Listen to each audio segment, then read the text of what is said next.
അപ്പൊ ഇപ്രാവശ്യം നമ്മൾ ചെയ്യാൻ പോകുന്നത് ടൈമാണ്. ഇപ്പം എനിക്ക് ഭയങ്കര കൺഫ്യൂസിങ്ങും കൗണ്ടർ ഇൻറ്റ്യൂറ്റീവ് ആയിട്ടും തോന്നിയ ഒരു ടോപ്പിക്കാണ് ഈവൻ ഇപ്പം തന്നെ ചിലപ്പോൾ ആലോചിക്കുമ്പോൾ എന്താ പറയാ എല്ലാം അങ്ങോട്ട് സ്ട്രെയിറ്റ് ആവണില്ല. അപ്പം സെബാസ്റ്റിനെ വിളിക്കാം എന്ന് വിചാരിച്ചു. സെബാസ്റ്റിനെ എത്തി. അപ്പം സെബാസ്റ്റ്യൻ എങ്ങനെയാണ് അപ്പം ടൈമിനെ പറ്റി എല്ലാവർക്കും ഒരു ഐഡിയ ഉണ്ട് എന്ന് വെച്ചാൽ ഇങ്ങനെ നമ്മളെ മൊത്തം യൂണിവേഴ്സ് ഇങ്ങനെ പോവാണ് ടൈമിലേക്ക് കൂടി. ഇപ്പം ഒരു മൊമെന്റ് അടുത്ത മൊമെന്റ് യൂണിവേഴ്സിന്റെ അടുത്ത മൊമെന്റ് അങ്ങനെയാണ് പോകുന്നത് എന്നാണ് നമ്മൾ ടൈമിനെ പറ്റി എല്ലാവർക്കും ഒരു ഐഡിയ ഉള്ളത്. ന്യൂട്ടന്റെ ടൈം വരെ അങ്ങനെയായിരുന്നു കാര്യങ്ങൾ. അപ്പൊ പിന്നെയാണ് ഐൻസ്റ്റൈൻ വരുന്നത്. ഐൻസ്റ്റൈൻ വന്നിട്ട് എന്താണ് ചെയ്തത്? ടൈം ഇപ്പോഴും ശരിക്കും കൗണ്ടർ ഇൻറ്റ്യൂറ്റീവ് ആയിട്ടുള്ള കംപ്ലീറ്റ്ലി നമുക്ക് മനസ്സിലാത്തതായിട്ടുള്ള ഒരു കാര്യമാണ്. You can say it's one of the mysteries of physics. പക്ഷെ ടൈമുമായിട്ട് ബന്ധപ്പെട്ട കുറെ കാര്യങ്ങൾ നമുക്കിന്ന് അറിയാം. എക്സാക്ട്ലി അത് എന്താണെന്ന് അറിയില്ലെങ്കിലും അതുമായിട്ട് ബന്ധപ്പെട്ട കുറെ കാര്യങ്ങൾ നമുക്കിന്ന് അറിയാം. അപ്പോൾ അതുമായിട്ട് ബന്ധപ്പെട്ടാണ് ആദ്യം നമ്മുടെ റിലേറ്റിവിറ്റി ഐൻസ്റ്റൈനിലേക്ക് പോകുന്നത്. കാരണം ടൈമിനെ കുറിച്ച് നമുക്ക് അവൈലബിൾ ആയിട്ടുള്ള ഒരു ഫണ്ടമെന്റൽ തിയറി എന്ന് പറയുന്നത് റിലേറ്റിവിറ്റിയാണ്. റിലേറ്റിവിറ്റി തന്നെ സ്പെഷ്യൽ തിയറി ഓഫ് റിലേറ്റിവിറ്റിയും ജനറൽ തിയറി ഓഫ് റിലേറ്റിവിറ്റി ഉണ്ട്. അതിൽ നമുക്ക് ആദ്യം സ്പെഷ്യൽ തിയറി ഓഫ് റിലേറ്റിവിറ്റിയുടെ ബേസിക് ഐഡിയയെ കുറിച്ച് പറയാം. അതെന്താണ് ടൈമിനെ കുറിച്ച് പറഞ്ഞു തരുന്നത് എന്ന കാര്യം ആദ്യം നമുക്ക് ജസ്റ്റ് ഒന്ന് നോക്കാം.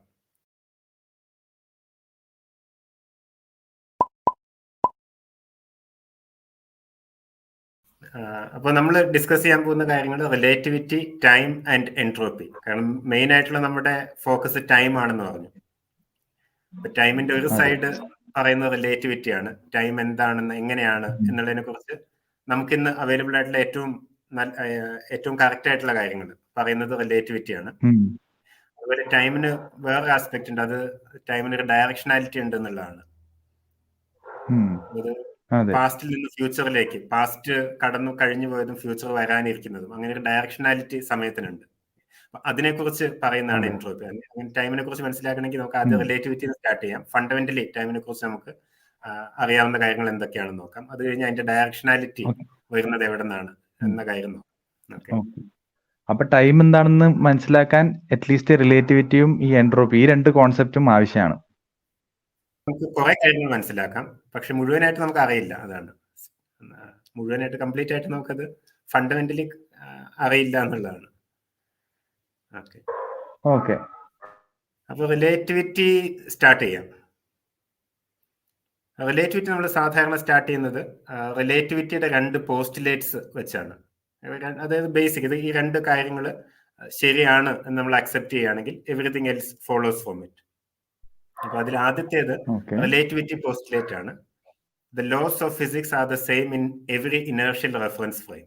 അപ്പൊ അതിലുള്ള ഒരുപാട് ടെക്നിക്കൽ ഡീറ്റെയിൽസിലേക്ക് നമുക്ക് പോകേണ്ട ആവശ്യമില്ല.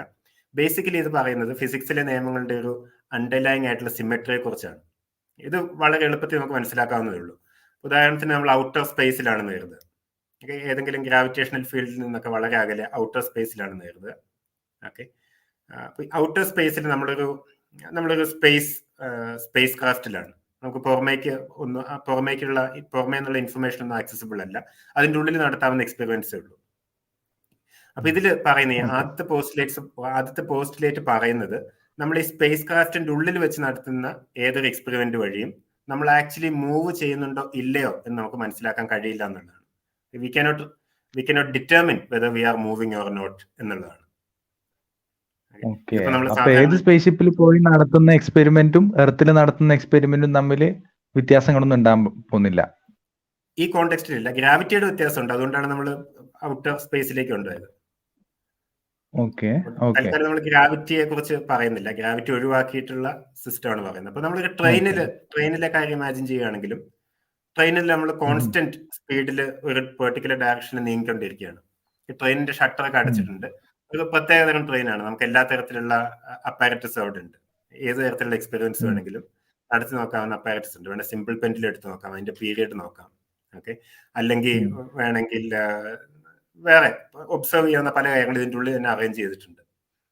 അപ്പൊ ഇതിൽ നടത്തുന്ന ഏതൊരു എക്സ്പെരിമെന്റ് വഴിയോ ഒബ്സർവേഷൻ വഴിയോ ട്രെയിൻ ആക്ച്വലി നീങ്ങുന്നുണ്ടോ ഇല്ലയോ നമുക്ക് ഡിറ്റർമിൻ ചെയ്യാൻ കഴിയില്ല എന്നുള്ളതാണ്. കോൺസ്റ്റന്റ് സ്പീഡിലാണ് മൂവ് ചെയ്യുന്നതെങ്കിൽ, അതായത് ആക്സിലറേഷൻ ഇല്ലെങ്കിൽ. ഈ ആർഗ്യുമെന്റ് ഈ റിലേറ്റിവിറ്റി പോസ്റ്റുലേറ്റ് ആക്ച്വലി ഐൻസ്റ്റൈന് മുൻപ് തന്നെ വന്നിട്ടുണ്ട്. ഗലീലിയോ ആണിത് ആദ്യമായിട്ട് ആർട്ടിക്കുലേറ്റ് ചെയ്തത്.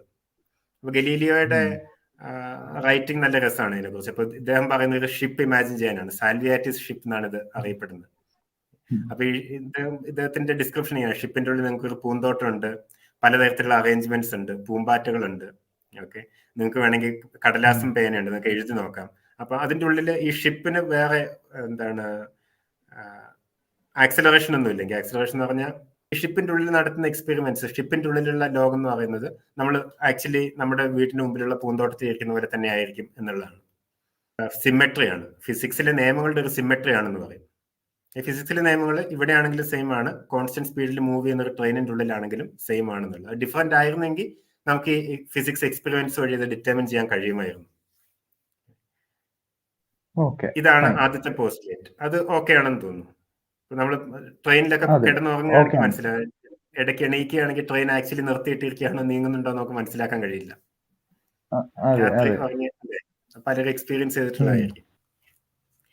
അപ്പൊ അതിന്റെ ഐഡിയ ആക്ച്വലി മൂവ്മെന്റ് അല്ലെങ്കിൽ മോഷൻ എന്ന് പറയുന്ന അബ്സല്യൂട്ട് ആയിട്ടുള്ള ഒരു കാര്യമല്ല, അത് റിലേറ്റീവ് ആണ്. Movement is always relative to something else എന്നുള്ളതാണ്. ഈ പോസ്റ്റുലേറ്റ് കുഴപ്പമില്ല, അതെല്ലാവർക്കും പരിചയമുള്ള, നമുക്ക് പെട്ടെന്ന് അക്സെപ്റ്റ് ചെയ്യാം. ഇനി രണ്ടാമത്തെ പോസ്റ്റുലേറ്റ് ആണ് കുറച്ചുകൂടെ പ്രശ്നമായിട്ടുള്ളത്. അത് പറയുന്നത്, അത് ആക്ച്വലി ലൈറ്റിന്റെ സ്പീഡിനെ കുറിച്ചുള്ള ഒരു പോസ്റ്റുലേറ്റ് ആണ്. ലൈറ്റ്, പ്രകാശം ഒരു ഇലക്ട്രോമാഗ്നറ്റിക് വേവ് ആണ്, അതിന്റെ വേഗതയെ കുറിച്ചുള്ള ഒരു പോസ്റ്റുലേറ്റ് ആണ്.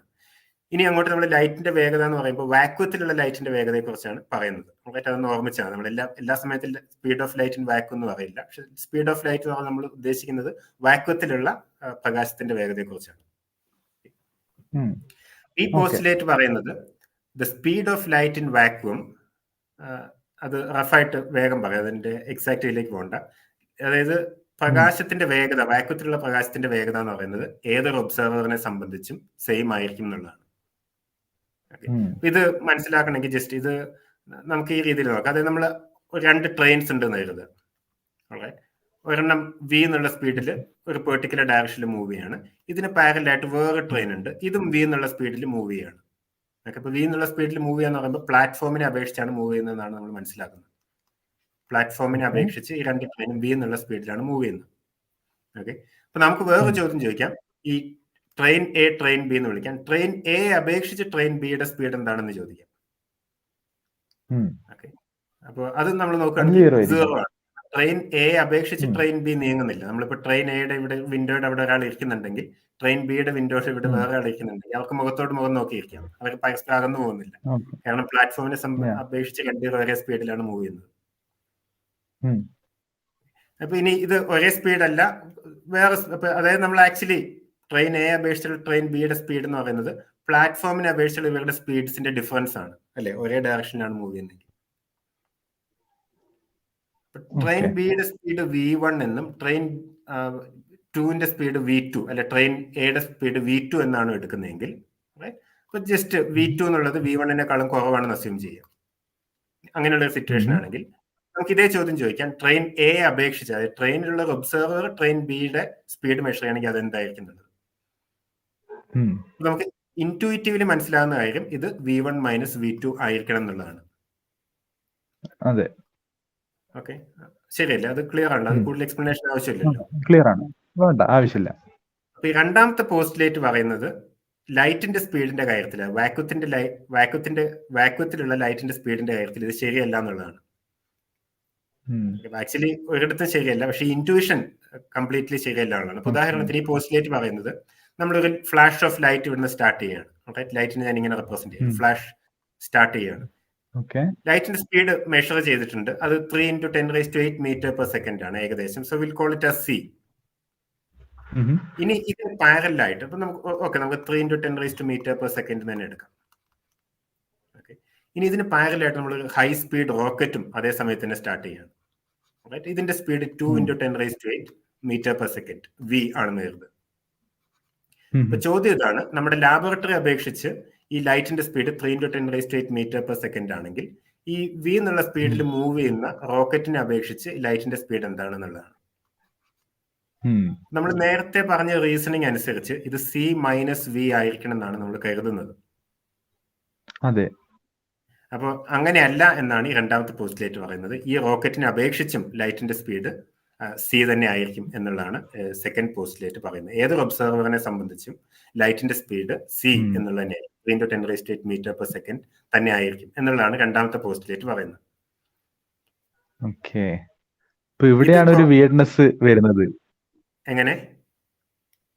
ഇവിടെയാണ് വിയർഡ്നെസ് ഫീൽ ആകാൻ തുടങ്ങുന്നത്. അതെ, ഇത് കുറച്ച് കൗണ്ടർ ഇൻറ്റ്യൂറ്റീവ് ആണ്.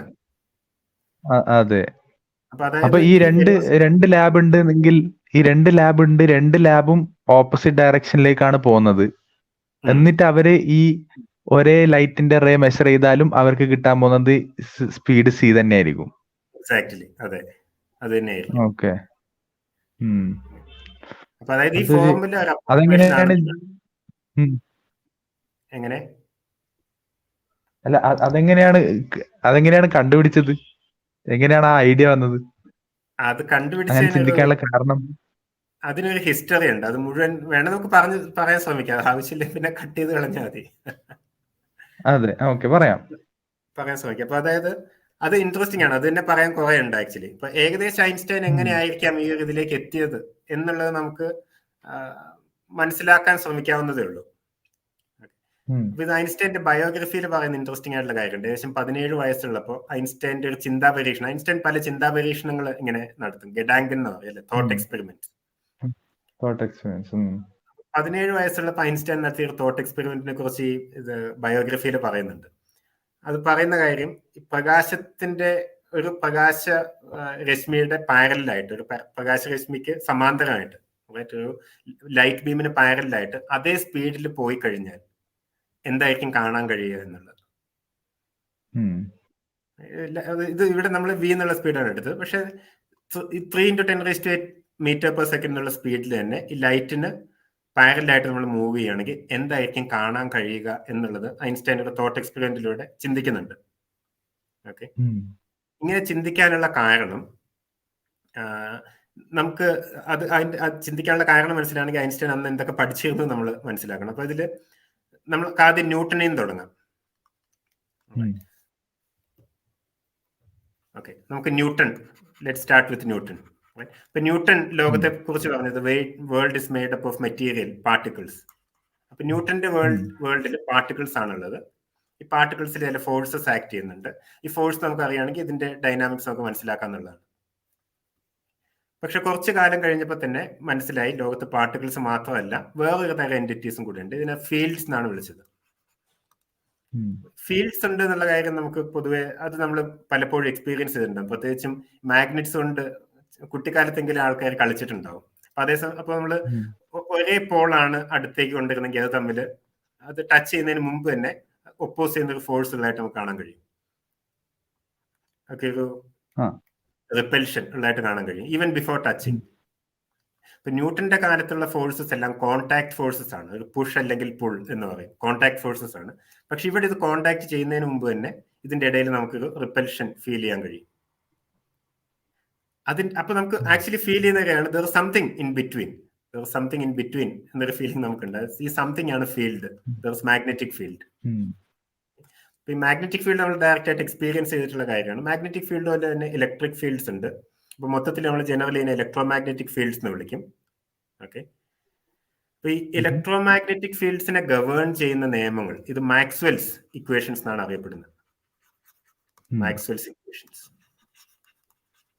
ഇക്വേഷൻസ് നമുക്ക് നോക്കേണ്ട ആവശ്യമില്ല. പക്ഷെ ഇങ്ങനെ ഒരു സെറ്റ് ഓഫ് ഇക്വേഷൻസ് ഉണ്ട്. അതായത് പാർട്ടിക്കിൾസിന്റെ ഡൈനാമിക്സിനെ ഗവേൺ ചെയ്യുന്ന ഇക്വേഷൻസ് ന്യൂട്ടൺസ് ഇക്വേഷൻ ആണെന്ന പോലെ തന്നെ പാർട്ടിക്കിൾ അല്ലാതെ വേറൊരു തരം എൻറ്റിറ്റിയും കൂടെ ഉണ്ട്, ഫീൽഡ്സ്. ഈ ഫീൽഡ്സിന്റെ ബിഹേവിയറിനെ ഗവേൺ ചെയ്യുന്ന ഇക്വേഷൻസ് ആണ് മാക്സ്വെൽസ് ഇക്വേഷൻസ്. ഓക്കെ, അപ്പൊ മാക്സ്വെൽസ് ഇക്വേഷൻസ് നമ്മൾ കുറച്ച് അത് മാനിപ്പുലേറ്റ് ചെയ്യുമ്പോൾ നമുക്ക് മനസ്സിലാവുന്ന കാര്യം, ഈ രീതിയിൽ ഫീൽഡ്സ് ഉണ്ടെങ്കിൽ, ഫീൽഡ് എന്ന് പറയുന്നത് എല്ലായിടത്തും സ്പ്രെഡ് ആയിട്ടുള്ള ഒരു കാര്യമാണ്. It spread out everywhere. ഈ ഫീൽഡിൽ എന്തെങ്കിലും ചെറിയ ഡിസ്റ്റർബൻസസ് ഉണ്ടാവുകയാണെങ്കിൽ ഇത് ഫീൽഡിലൂടെ പ്രോപ്പഗേറ്റ് ചെയ്യും.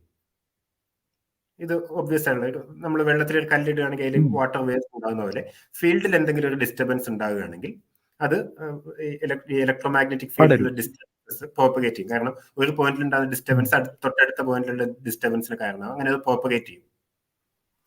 അപ്പൊ ഈ രീതിയിലുള്ള ഡിസ്റ്റർബൻസ് എന്താണ് പടരും. എന്തെങ്കിലും ഡിസ്റ്റർബൻസ് ഉണ്ടെങ്കിൽ ആ ഡിസ്റ്റർബൻസ് ഇങ്ങനെ പടരും ഫീൽഡിൽ. എക്സാക്ട്. അപ്പൊ ഈ ഡിസ്റ്റർബൻസിനെയാണ് ഇലക്ട്രോമാഗ്നറ്റിക് വേവ്സ് എന്ന് വിളിച്ചത്. Electromagnetic waves. ഓക്കെ, അപ്പൊ ഈ ഇലക്ട്രോമാഗ്നറ്റിക് വേവ്സ് ഉണ്ടെന്ന് മാത്രമല്ല, ഈ ഇക്വേഷനിൽ നിന്ന് ഫോളോ ചെയ്യുന്ന ഒരു കാര്യം ഇതാണ്: ഇലക്ട്രോമാഗ്നറ്റിക് വേവ്സിന് ഒരു പെർട്ടിക്കുലർ സ്പീഡ് ഉണ്ട്. ഈ സ്പീഡ് 3 × 10⁸ മീറ്റർ പെർ സെക്കൻഡ് ആണ്. ഇലക്ട്രോമാഗ്നറ്റിക് വേവ്സിന്റെ സ്പീഡ് എന്ന് പറയുന്നത് 3 × 10⁸ മീറ്റർ പെർ സെക്കൻഡ് ആണ്. ഇനി നമ്മൾ മാക്സ്വെൽസ് ഇക്വേഷൻ നോക്കുകയാണെങ്കിൽ ഇതിൽ നിന്ന് ഫോളോ ചെയ്യുന്ന ഈ സ്പീഡ് എന്ന് പറയുന്നത് ഇതൊരു കോൺസ്റ്റന്റ് ക്വാണ്ടിറ്റി ആണ്. അപ്പൊ ഇലക്ട്രോഡൈനാമിക്സ് ഒക്കെ കുറച്ച് പഠിച്ചവർക്ക് അറിയാം, ഒരു ε0 μ0 എന്ന് പറഞ്ഞ രണ്ട് കോൺസ്റ്റന്റ്സ് ഉണ്ട്. സ്പേസുമായിട്ട് ബന്ധപ്പെട്ട രണ്ട് കോൺസ്റ്റന്റ് വാല്യൂ ഉള്ള കാര്യങ്ങളാണ്, പെർമിറ്റിവിറ്റി ആൻഡ് പെർമിയബിലിറ്റി എന്ന് പറയും. അപ്പൊ ഈ സ്പീഡ് ആക്ച്വലി വരുന്നത് ഈ രണ്ട് കോൺസ്റ്റന്റ്സിന്റെ ഒരു കോമ്പിനേഷൻ ആയിട്ടാണ്, 1/√μ0 ε0. അപ്പൊ ഇതൊരു കോൺസ്റ്റന്റ് ആണ് എന്ന് പറഞ്ഞു കഴിയുമ്പോൾ ഇത് ഇവിടെ നിൽക്കട്ടെ. ഇനി മുൻപ് ലൈറ്റിന്റെ സ്പീഡ് ആക്ച്വലി മെഷർ ചെയ്തിട്ടുണ്ട്. ലൈറ്റിന്റെ സ്പീഡ് ആക്ച്വലി ആൾക്കാർ മെഷർ ചെയ്തിട്ടുണ്ട്. ഓക്കെ, അതും 3 × 10⁸ മീറ്റർ പെർ സെക്കൻഡ് ആണെന്ന് അറിയാം. സോ ഇതൊരു കോയിൻസിഡൻസ് ആയില്ല. അതുകൊണ്ട് ലൈറ്റ് ഒരു ഇലക്ട്രോമാഗ്നറ്റിക് വേവ് ആണ് എന്ന കൺക്ലൂഷനിലേക്ക് മാക്സ്വെൽ എത്തുകയാണ്. അപ്പൊ ഇനി പ്രശ്നമുള്ളത്, അപ്പൊ ഇത് ഈ ഒരു നിയമത്തെ നമുക്ക് law of propagation of light എന്ന് വിളിക്കാം. Law of propagation of light. അതായത് പ്രകാശം പ്രോപ്പഗേറ്റ് ചെയ്യുന്നതിനെ ഗവേൺ ചെയ്യുന്ന ഒരു നിയമം. ഇതൊരു ഇലക്ട്രോമാഗ്നറ്റിക് ഈ സ്പീഡിലാണ് പ്രകാശം മൂവ് ചെയ്യുക എന്നുള്ളത്. അതാണ് ലോ ഓഫ്, അതായത് വാക്വത്തിലുള്ള ലൈറ്റിന്റെ സ്പീഡ് ഇതായിരിക്കും എന്നുള്ളതാണ് law of propagation of light. Okay, ഇനി അപ്പൊ ഇവിടെ ഒരു ചെറിയ പ്രശ്നം വരികയാണ്. കാരണം നമ്മൾ നേരത്തെ തോട്ട് എക്സ്പെരിമെന്റ് പറഞ്ഞല്ലേ, രണ്ട് ട്രെയിൻസ് പോവുകയാണെങ്കിൽ V1 V2 എന്നുള്ള സ്പീഡ്സ് ഉള്ള രണ്ട് ട്രെയിൻസ് ഉണ്ടെങ്കിൽ ഈ രണ്ടാമത്തെ ട്രെയിൻ അപേക്ഷിച്ച് ആദ്യത്തെ ട്രെയിനിന്റെ സ്പീഡ് V1 - V2 ആയിരിക്കും നമ്മൾ പറഞ്ഞു. ഇതേ കാര്യം നമ്മൾ ഈ ലൈറ്റിന്റെ കാര്യത്തിൽ കൊണ്ടുവരികയാണ്, ഇലക്ട്രോമാഗ്നറ്റിക് വേവ്സിന്റെ കാര്യത്തിൽ കൊണ്ടുവരികയാണെങ്കിൽ നമുക്ക് കിട്ടേണ്ട റിസൾട്ട് 3 × 10⁸ മീറ്റർ പെർ സെക്കൻഡിൽ മൂവ് ചെയ്യുന്ന ഒരു ബീം ഓഫ് ലൈറ്റ് ഉണ്ട്. ഓക്കെ, ഈ ബീം ഓഫ് ലൈറ്റിന് പാരലായിട്ട് നമ്മൾ 2 × 10⁸ മീറ്റർ പെർ സെക്കൻഡിൽ മൂവ് ചെയ്യുകയാണെങ്കിൽ ഈ ആർഗ്യുമെന്റ് അനുസരിച്ച്, ഇത് ഗലീലിയൻ ആർഗ്യുമെന്റ് ആണ്. ഈ ആർഗ്യുമെന്റ് ഉപയോഗിച്ച് നമുക്ക് കിട്ടേണ്ട റിസൾട്ട് 1 × 10⁸ മീറ്റർ പെർ സെക്കൻഡ് എന്നാണ്. അല്ലെങ്കിൽ പറയുകയാണെങ്കിൽ സി എന്നുള്ള സ്പീഡിൽ മൂവ് ചെയ്യുന്ന ലൈറ്റിനെ അപേക്ഷിച്ച് വി എന്നുള്ള സ്പീഡിൽ നമ്മൾ ലൈറ്റിന് പാരലായിട്ട് വി എന്നുള്ള സ്പീഡിൽ നമ്മൾ മൂവ് ചെയ്യുകയാണെങ്കിൽ നമുക്ക് കിട്ടേണ്ട സ്പീഡ് C - V ആണ്. ഓക്കെ, പക്ഷെ അങ്ങനെ ഒരു റിസൾട്ട് ഇലക്ട്രോമാഗ്നറ്റിസത്തിൽ നിന്ന് നമുക്ക് കിട്ടില്ല. അങ്ങനെ ഒരു റിസൾട്ട് ഇലക്ട്രോമാഗ്നറ്റിസത്തിൽ ഇല്ല. ഇലക്ട്രോമാഗ്നറ്റിസത്തിലുള്ള റിസൾട്ട് ലൈറ്റിന്റെ സ്പീഡ് എന്ന് പറയുന്നത് ഒരു കോൺസ്റ്റന്റ് ആണെന്നുള്ളതാണ്. കോൺസ്റ്റന്റ് എന്ന് പറഞ്ഞാൽ തന്നെ അതിന്റെ അകത്ത് ഒരു ഫ്രെയിമിൽ നിന്ന് വേറൊരു ഫ്രെയിമിലേക്ക് പോകുമ്പോൾ ഈ വാല്യൂസ് ചേഞ്ച് ചെയ്യില്ല. അപ്പൊ ഇവിടെ ഒരു ഡിലെമ വരികയാണ്. നമ്മൾ ന്യൂട്ടന്റെ ഇക്വേഷൻസ് എല്ലാം എടുത്ത് നോക്കുകയാണെങ്കിൽ അത് ഈ Galilean velocity addition rule obey ചെയ്യുന്നുണ്ട്. ഇനി നമുക്ക് ഗലീലിയൻ വെലോസിറ്റി അഡീഷൻ റൂൾ എന്ന് വിളിക്കാം, അത് ഒബേ ചെയ്യുന്നുണ്ട്. അതേസമയം മാക്സ്വെലിന്റെ ഇക്വേഷനിലേക്ക് വരികയാണെങ്കിൽ അത് Galilean velocity addition rule obey ചെയ്യുന്നില്ല. എങ്ങനെ ഒരു കോൺസ്റ്റന്റ് ആയി അത് ഇത് കോൺസ്റ്റന്റ് ആണ്. അപ്പൊ ആൾക്കാർ ചോദിച്ച ചോദ്യം, നമ്മൾ ലൈറ്റ് സ്പീഡ് എന്ന് പറയുന്നത് റിലേറ്റീവ് ആണെന്ന് നമുക്കറിയാം,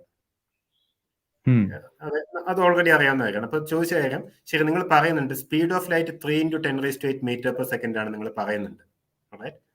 അപ്പൊ ഒബ്വിയസ് ആയിട്ടുള്ള question with respect to what എന്നുള്ളതാണ്. എന്തിനെ അപേക്ഷിച്ചാണ് ഈ ലൈറ്റിന്റെ സ്പീഡ് 3 × 10⁸ മീറ്റർ പെർ സെക്കൻഡ് എന്നുള്ളതാണ്? ആരെ അപേക്ഷിച്ചാണ്? ഏത് ഒബ്സർവറിനെ അപേക്ഷിച്ച്? ഈ ചോദ്യം സ്വാഭാവികമായിട്ടും വരും. അപ്പൊ ഇതിന് ഉത്തരം കൊടുക്കാൻ മാക്സ്വെൽ പഴയ ഒരു കോൺസെപ്റ്റ് പൊടി തട്ടി എടുക്കുകയാണ്.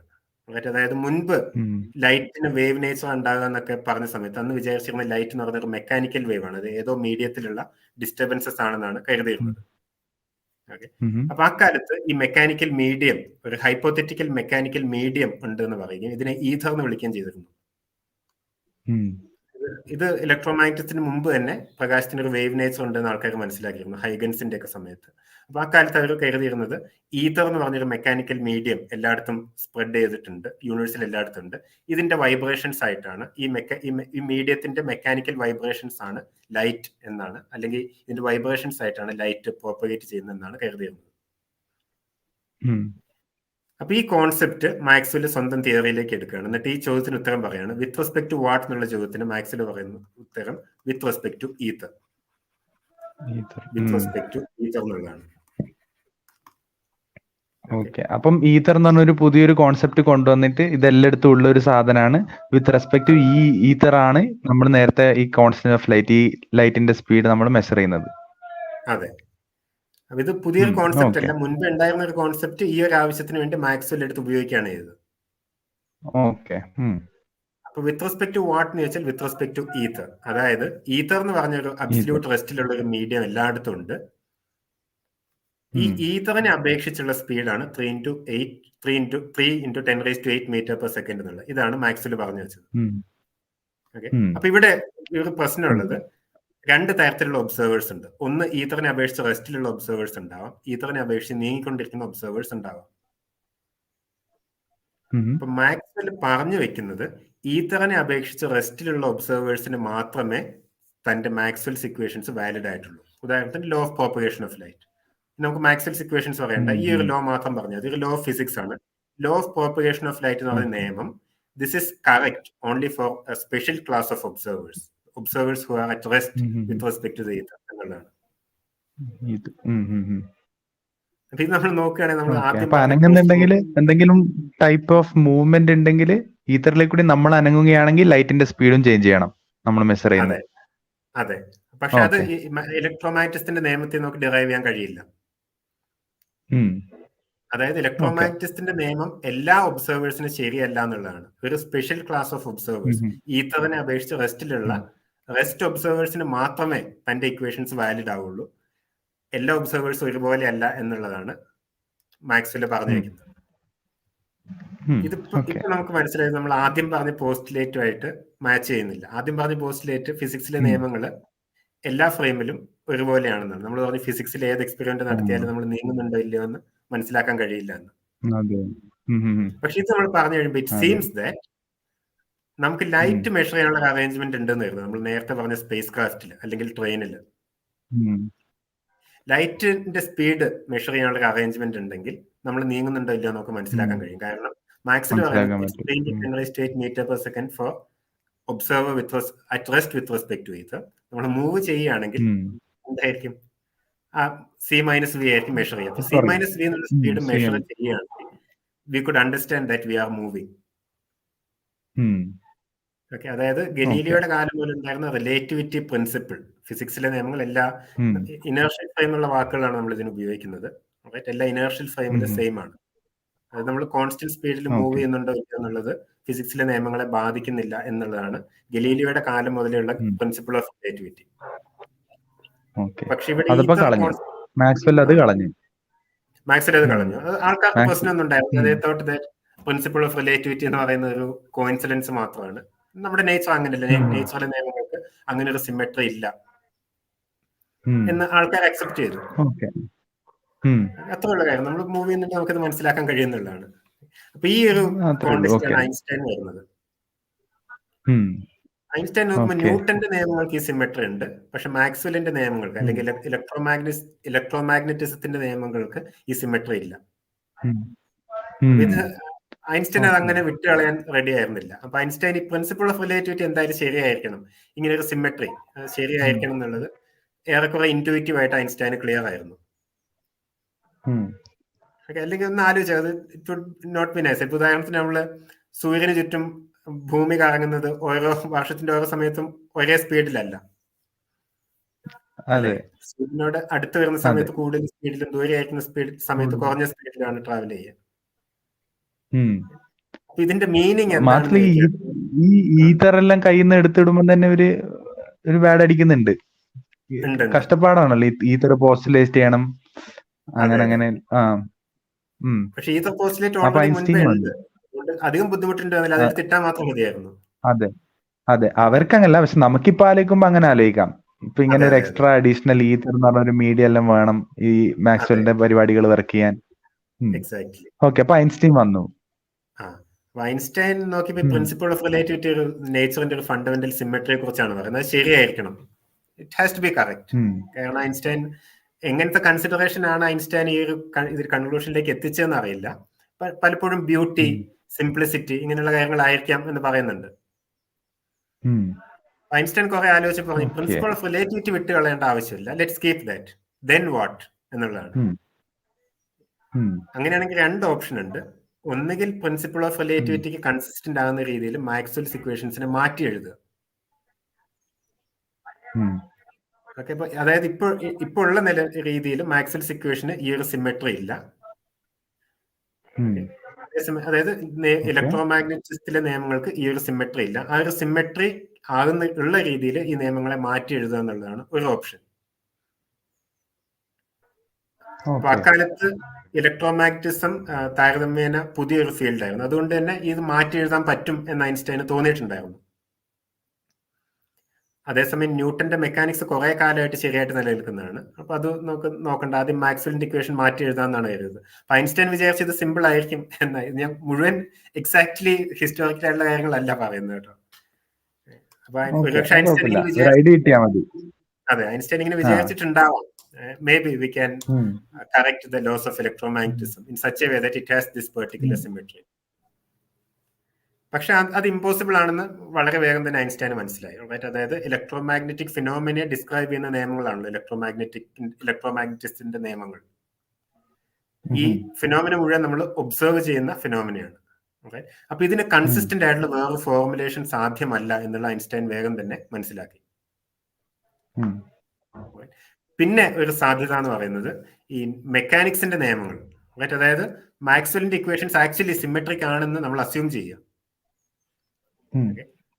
അങ്ങനെയാണെങ്കിൽ അതിന്റെ അർത്ഥം നമ്മൾ ഉപയോഗിക്കുന്ന ഇതെങ്ങനെയാണ് പറയുക, അതിന്റെ അർത്ഥം നമ്മൾ ന്യൂട്ടന്റെ ഇക്വേഷൻസ് കുറച്ച് മാറ്റി എഴുതണം എന്നുള്ളതാണ്. ഉദാഹരണത്തിന് ഗലീലിയോയുടെ ഇത് ട്രാൻസ്ഫോർമേഷൻ റൂൾസിന് എക്സാമ്പിൾ ആണ്. അതൊരു ഫ്രെയിമിലുള്ള ക്വാണ്ടിറ്റി വേറൊരു ഫ്രെയിമിലുള്ള ക്വാണ്ടിറ്റിയായിട്ട് എങ്ങനെയാണ് ബന്ധപ്പെട്ടിരിക്കുന്നത് എന്നുള്ളതാണ്.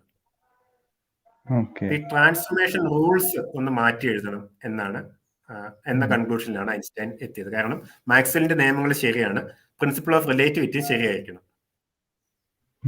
ഓക്കെ, അങ്ങനെയാണെങ്കിൽ ആദ്യത്തെ പോസ്റ്റുലേറ്റ് ഐൻസ്റ്റൈൻ ആദ്യം തന്നെ പോസ്റ്റുലേറ്റ് ചെയ്ത് പ്രിൻസിപ്പിൾ ഓഫ് റിലേറ്റിവിറ്റി ശരിയാണ്, രണ്ടാമത് പോസ്റ്റുലേറ്റ് ചെയ്ത് മാക്സ്വെൽ ഇക്വേഷൻ ശരിയാണെന്നുള്ള. അപ്പൊ ഇത് രണ്ടും കൂടെ കൂട്ടി വയ്ക്കുകയാണെങ്കിൽ ഈ മാക്സ്വെൽ ഇക്വേഷൻ കറക്റ്റ് ആണ് എന്നുള്ള കാര്യം ആണ് രണ്ടാമത്തെ പോസ്റ്റുലേറ്റ് ആക്ച്വലി പറയുന്നത്.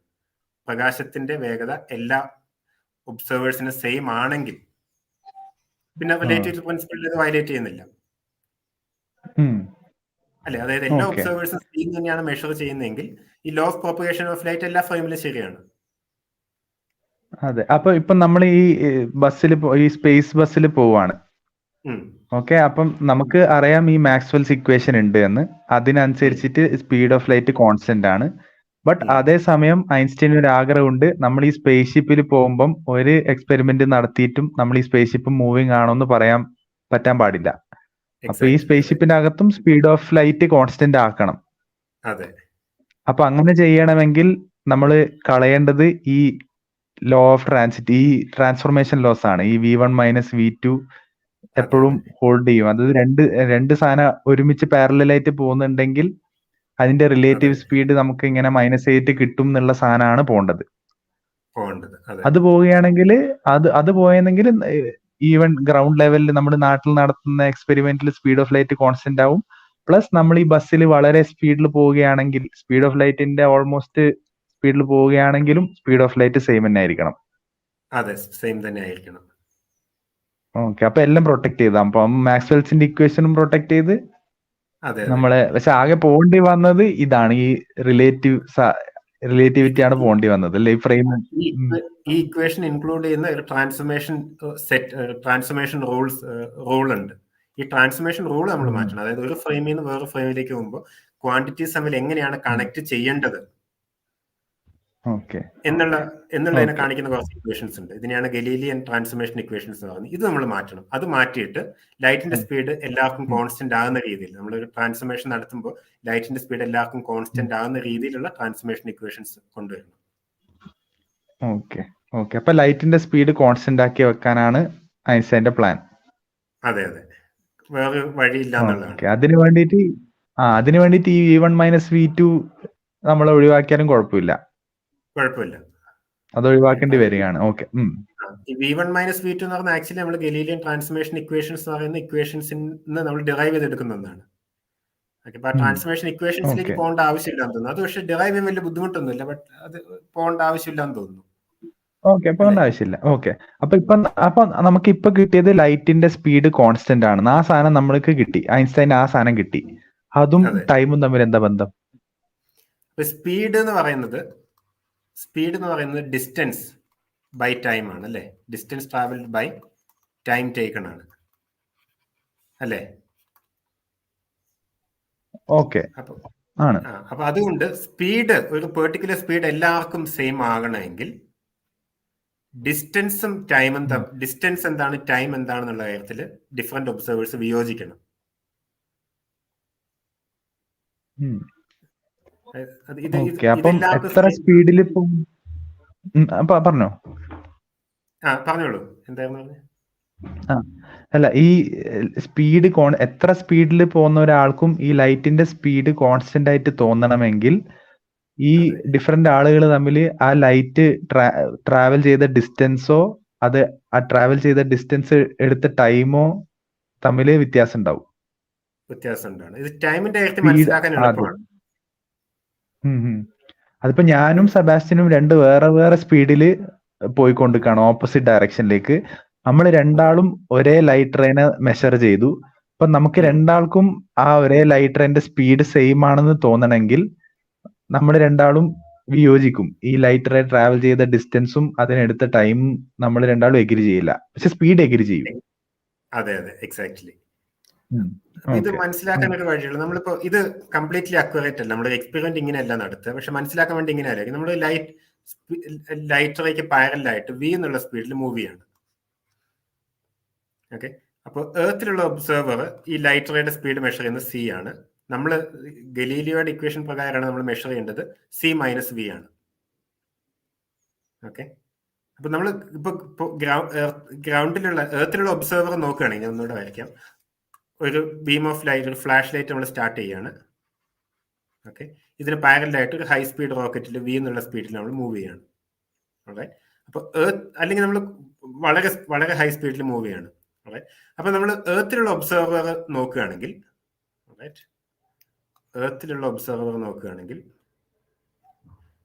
ഇയാൾ കാണുക ഇത് തമ്മിൽ വലിയ സ്പീഡിൽ വലിയ മാറ്റമില്ല എന്നുള്ളതാണ്.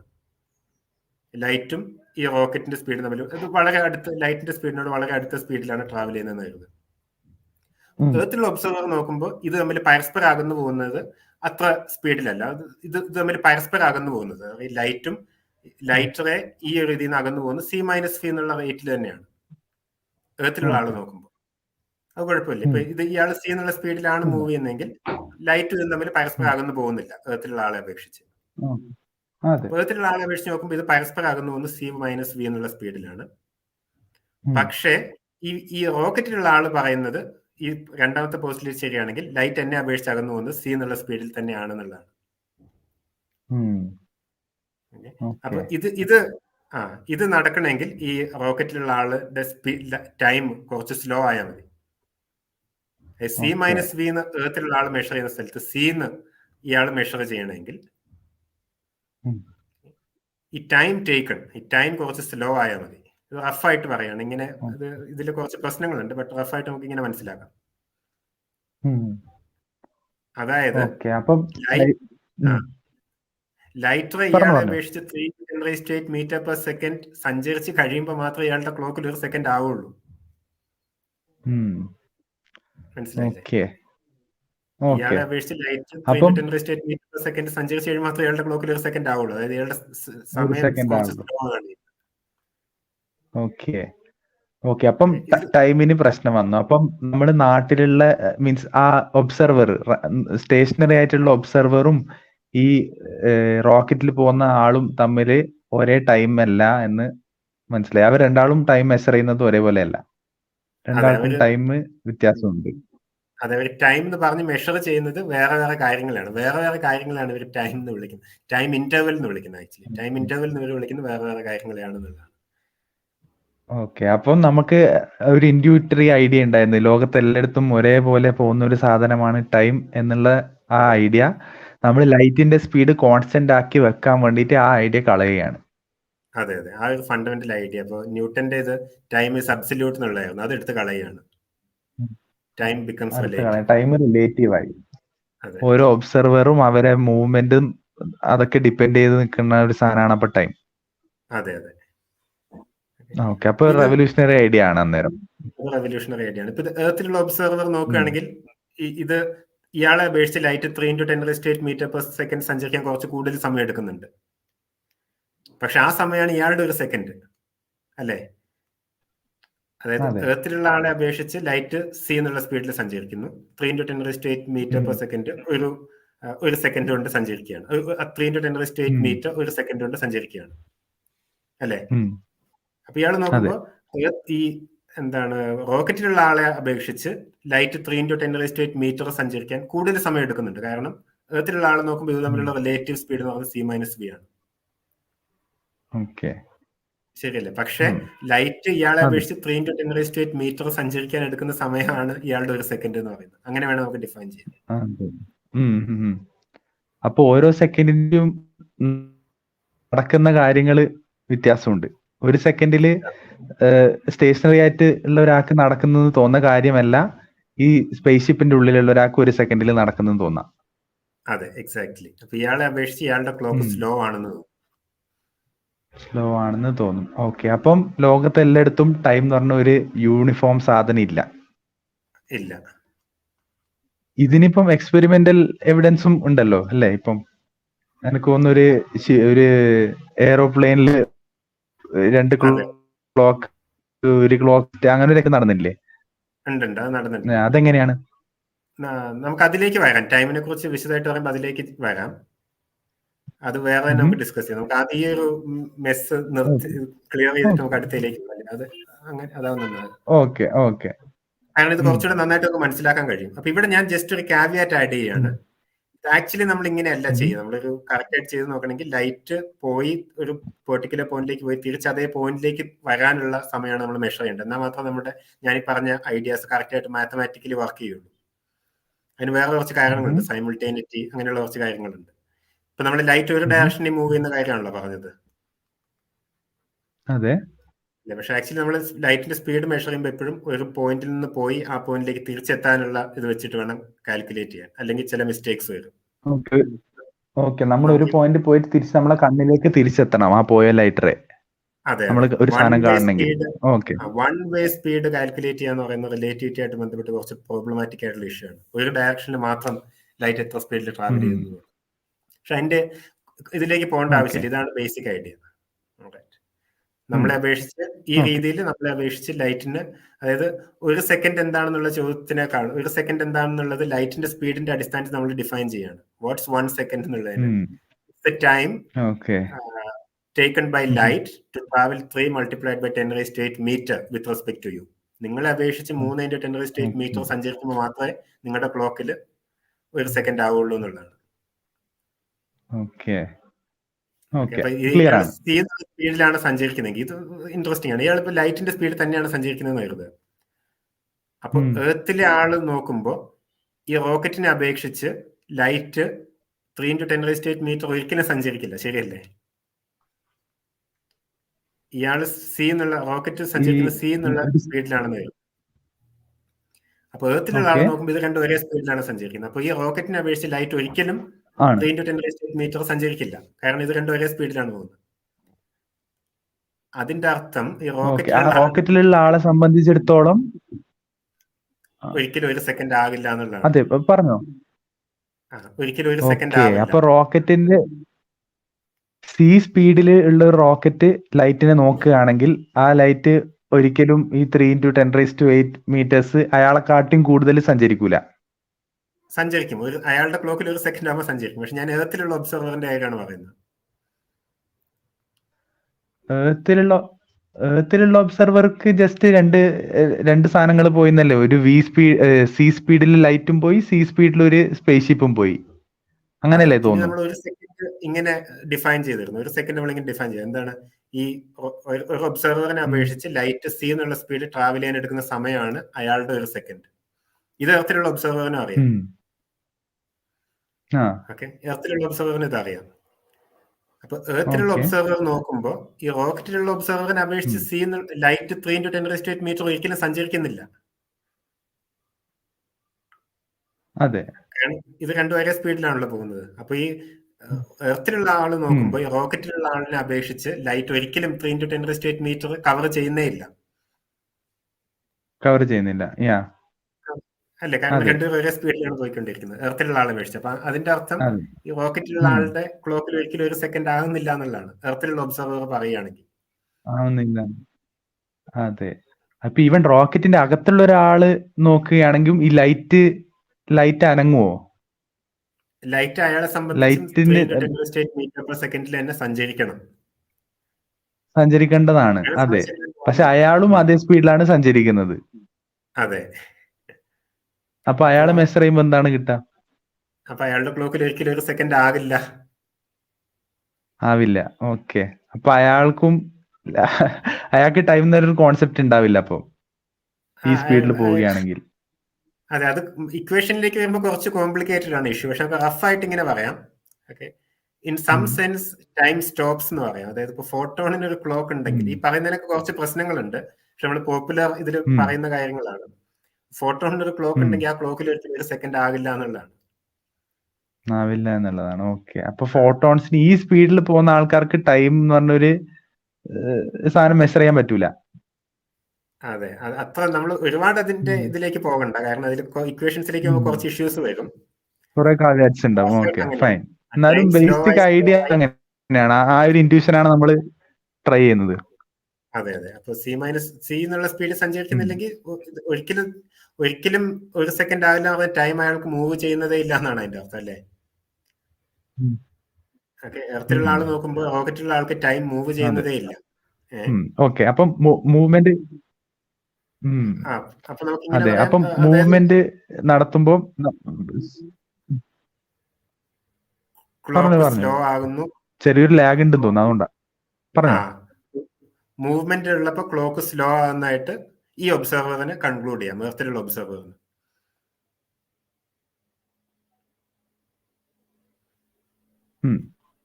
ഓക്കെ റഫായിട്ട് ഇങ്ങനെ ഓക്കെ. അപ്പൊ ആ ഒരു പോയിന്റ് കിട്ടി. അപ്പൊ നമ്മള്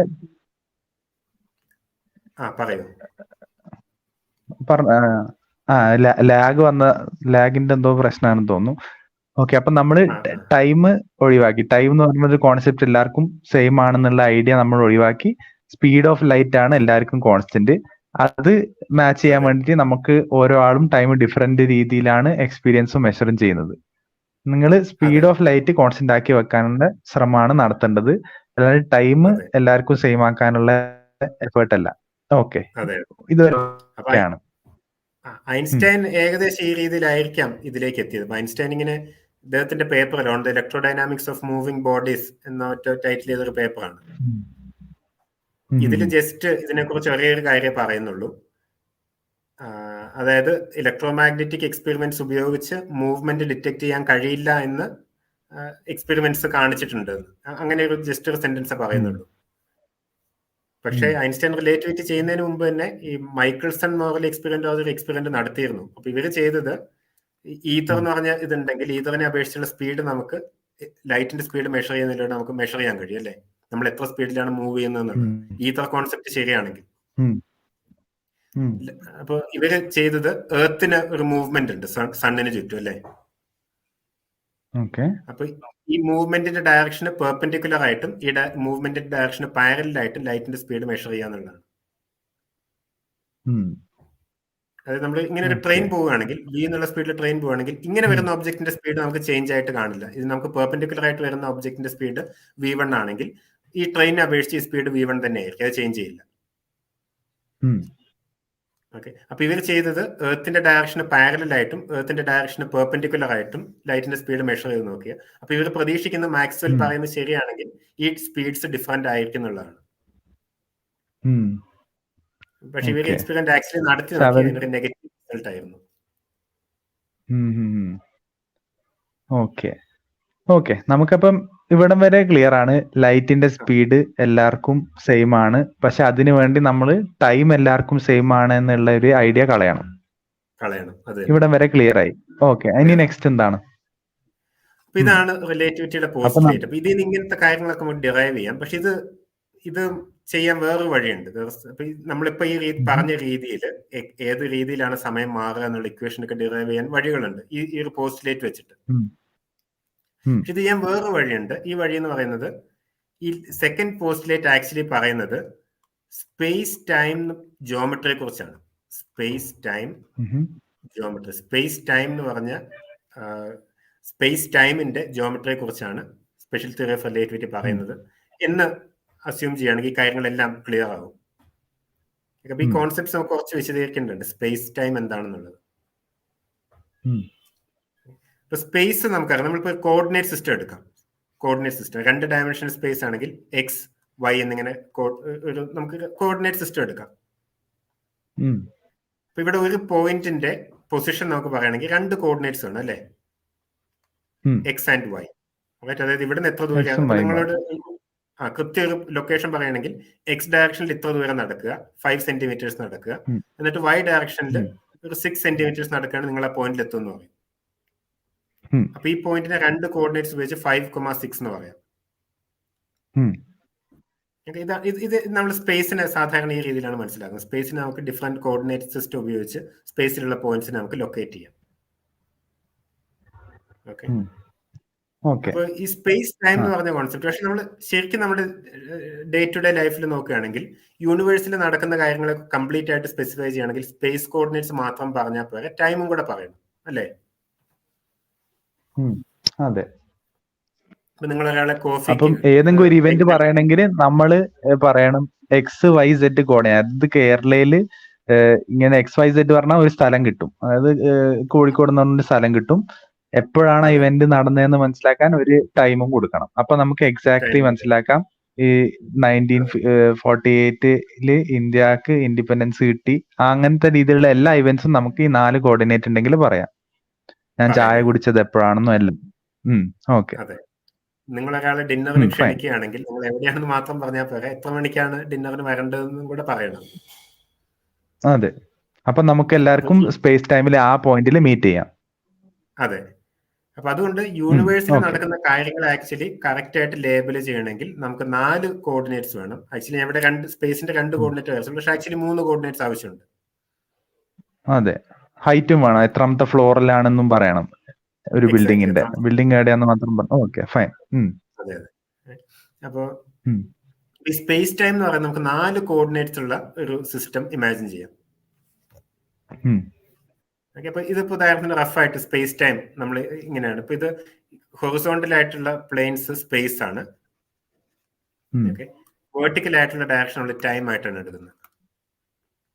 അപ്പൊ നമ്മളിപ്പോ ഈ പൂച്ചയുടെ ഇത് പറയുകയാണെങ്കിൽ പൂച്ചയുടെ കംപ്ലീറ്റ് ആയിട്ടുള്ള സ്പേസ് ടൈമിലെ ലൊക്കേഷൻ നമുക്ക് പറയാം 10:02 അല്ലെ 10 മണി കഴിഞ്ഞ് ഇത് 2 സെക്കൻഡ് ആണ് അല്ലേ? 2 സെക്കൻഡ് വായിക്കുക. അതെ. കുഴപ്പമില്ല, മിനിറ്റ് ആയാലും കുഴപ്പമില്ല, വളരെ മെല്ലനെ നടക്കുന്ന ഒരു പൂച്ചയെന്ന് വിചാരിച്ചാൽ മതി. അതെ അതെ. അപ്പൊ 10 മണി അല്ലെങ്കിൽ 10 മണിക്ക് ഒരു പെർട്ടിക്കുലർ ലൊക്കേഷൻ ആണ്. നമുക്ക് ഈ ഇതിന്റെ 2 കോർഡിനേറ്റ്സ് പറയണം, എക്സും വൈയും. ടിയും കൂടെ പറയുകയാണെങ്കിൽ ഇതിന്റെ സ്പേസ് ടൈമിൽ ലൊക്കേഷൻ നമുക്ക് കറക്റ്റ് ആയിട്ട് പറയാൻ കഴിയും. അതേസമയം അനങ്ങാതെ നിൽക്കുന്ന ഒരാളാണെങ്കിൽ അയാള് അപ്പോഴും ടൈമിലും ടൈം കോർഡിനേറ്റ് അയാളുടെ ചേഞ്ച് ചെയ്തുകൊണ്ടിരിക്കുന്നുണ്ട്. അതെ. അപ്പൊ ഇതാണ് റഫായിട്ട് നമ്മൾ സ്പേസ് ടൈം എന്ന് മനസ്സിലാവും. അപ്പൊ നമുക്ക് 4 കോർഡിനേറ്റ്സ് വരയ്ക്കാൻ ബുദ്ധിമുട്ടുള്ളത് കൊണ്ട് നമ്മൾ ചെയ്യുന്നത് സ്പേസിന്റെ 2 കോർഡിനേറ്റ്സ് മാത്രം വെർട്ടിക്കലായിട്ട് ടൈം എടുക്കുക എന്നുള്ളതാണ്. ഓക്കെ. അപ്പോ ഇനി നമുക്ക് ഈ ഐഡിയ ക്ലിയർ ആണല്ലോ അല്ലെ? അതെ. ഓക്കെ. ഇനി നമുക്ക് രണ്ടാമത്തെ പോസ്റ്റുലേറ്റിലേക്ക്. അപ്പൊ രണ്ടാമത്തെ പോസ്റ്റുലേറ്റ് പറയുന്നത് ആക്ച്വലി ഈ സ്പേസ് ടൈമിന് ഒരു ജിയോമെട്രി ഉണ്ട് എന്നുള്ളതാണ്. ഇതിനൊരു സ്ട്രക്ചർ ഉണ്ട്. സ്പേസ് ടൈം നമ്മൾ ഈ പറഞ്ഞ കാര്യത്തിന് ഒരു സ്ട്രക്ചർ ഉണ്ട് എന്നുള്ളതാണ്, ഒരു ജിയോമെട്രി ഉണ്ട് എന്നുള്ളതാണ്. ഈ ജിയോമെട്രി എന്താണെന്നാണ് actually special theory of relativity പറയുന്നത്, അല്ലെങ്കിൽ രണ്ടാമത്തെ പോസ്റ്റുലേറ്റ് പറയുന്നത് ഇതിന്റെ ജിയോമെട്രി എന്താണെന്നുള്ളതാണ്.